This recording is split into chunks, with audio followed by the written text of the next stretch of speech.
What's going on, family, and welcome back to Isrock's Movie Reviews. And today we're going to be discussing The Princess from this year, actually just recently.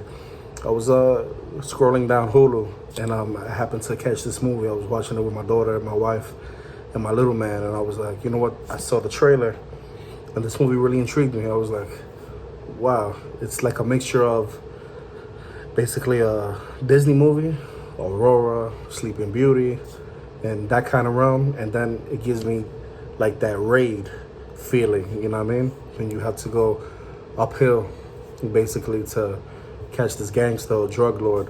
But in this movie, it was the complete opposite. Instead of going uphill, you're going downhill. You're trying to actually get down. And it's about this princess, man. And Joey King, phenomenal actress. This really surprised me when she was actually casted in this because, you know, she's used to very prominent roles. Like The Act, which she played beautifully. She had to actually shave her head for that role. She played a phenomenal role. Girl that was a little mental, going through a lot of things, especially with a sick mom. And she, you know, pulled that off. That was a true story. She was amazing in that role. A lot of people don't know her from The Kissing Booth. You know, I'm not going to say not my kind of actress, because actually I do follow her. But the movies that she does up to this point aren't my cup of tea. They're more of my daughter's cup of tea. But this one, man, it was like 95% fighting. This has a very simple and linear story. Basically, a princess fighting her way down from a tower level where she's basically drugged and locked at. Because it has a pretty simple premise. You know, there's a man that wants to overtake her father's kingdom, and obviously has to marry her to get to it. And they do terrible things to her, or try at least. And man, like I said before, this is basically the raid mixed with a fairy tale, mixed with a princess that kicks ass, mixes action and fantasy, very conventional to the very stylish and entertaining effects that this movie has. And it has like a medieval kind of feel, you know. And I was taken back by this. One of the positives of this film was when she rejects this marriage to Dominic Cooper, who was in the movie. He's always phenomenal in everything he touches.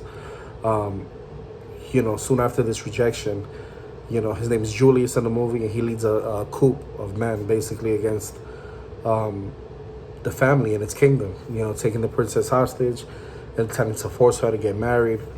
And although all that sounds simple, it gets pretty crazy. It's like John Wick without guns.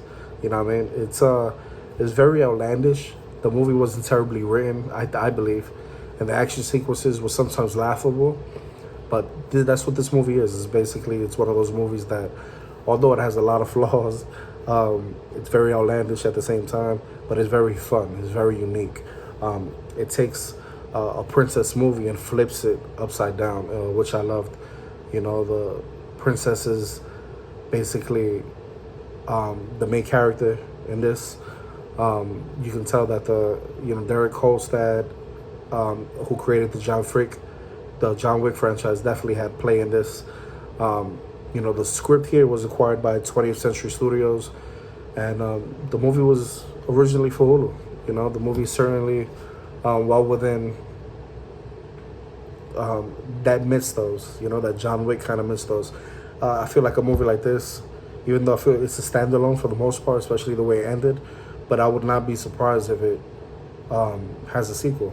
You know, the princess, even though it has the simple premise with this villain keeping this girl in a locked tower, I believe in a sequel they could really do a lot of things with this character. You know, she was very unique.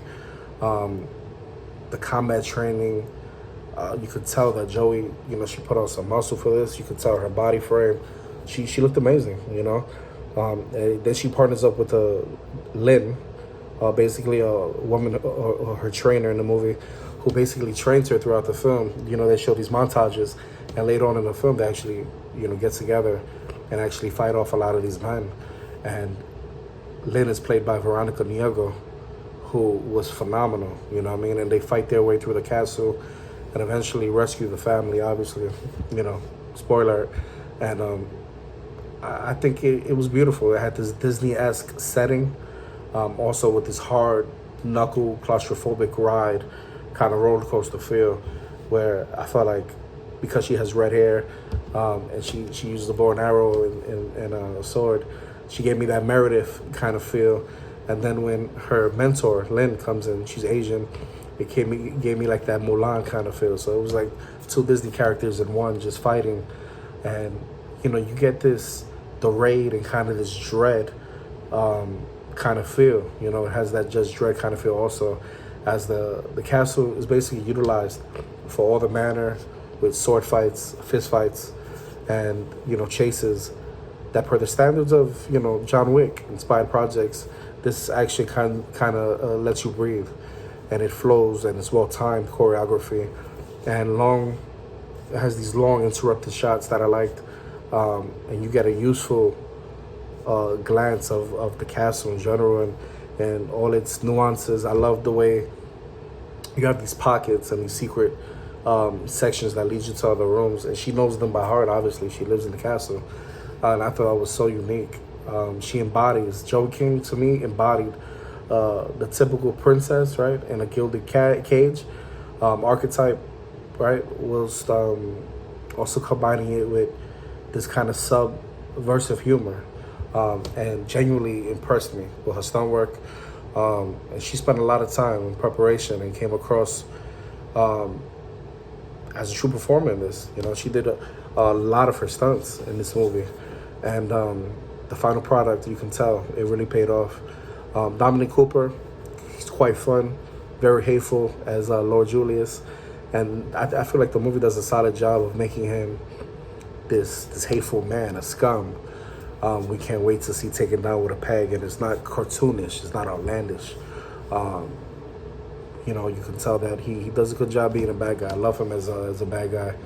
But stealing every scene is, in my point of view, was Veronica Ngo as the princess friend, mentor Lynn, who trained her from childhood in martial arts. You see this in flashbacks with swordplay and these flashback scenes between them spaced out throughout the film.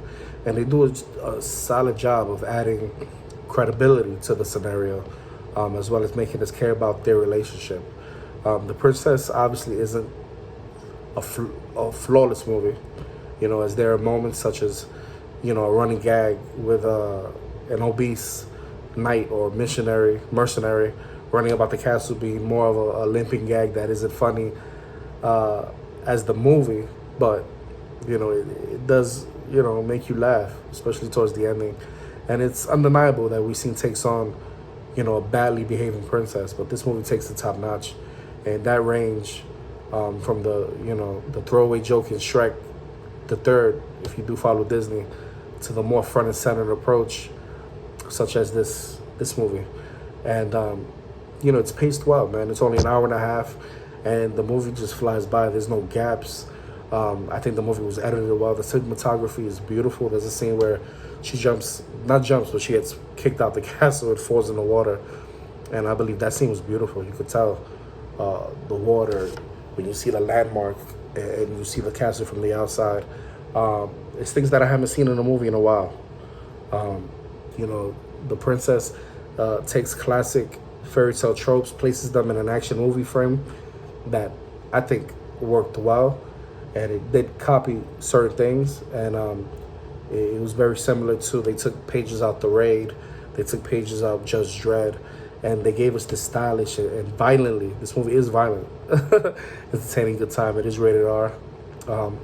They gave us a very solid skill set showcase when it comes to Joey King. I don't think there's anything she can do. I think she's going to be well talked about after this role, if she's not already, because I think she's due for some amazing movies in the future. I could definitely see her joining the MCU or the DC universe. She's wow, she really stunned me. Dominic Cooper and Veronica Ngo are effortlessly entertaining.